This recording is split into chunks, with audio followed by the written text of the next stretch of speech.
રાજકોટના જેતપુરમાં સ્ટન્ટ કરનાર તત્વોની ધરપકડ કરવામાં આવી છે। એબીપી અસ્મિતાના અહેવાલ બાદ પોલીસે જાગી અને સ્ટન્ટ કરનાર બે શખ્સોની ધરપકડ કરી છે।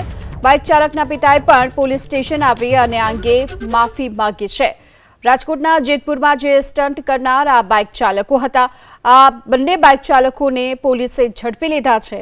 બાઇક ચાલકના પિતાએ પણ પોલીસ સ્ટેશન આવી અને આ અંગે માફી માંગી।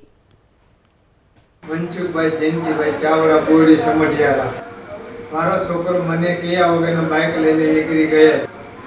मारो छोकरो एनो दोस्तार रोड पर बाइक लईने स्टन करता था, जेनो विडियो वायरल थता पुलिसे अमने जेतपुर सिटी पुलिस स्टेशने बोलावेल छे, जेथी हूँ तमाम माणसोने अपील करूँ छूं, कोઈએ પોતાના બાળકને वाहन चलावा आपू नहीं, नहींतर पुलिस माँ बाप तरीके तमारा विरोध कायदेसरनी कार्यवाही करशे। तेमज जो नाना बाळकोने जो वाहन चलावा देशो तो गंभीर एक्सिडेंट थवाना छे।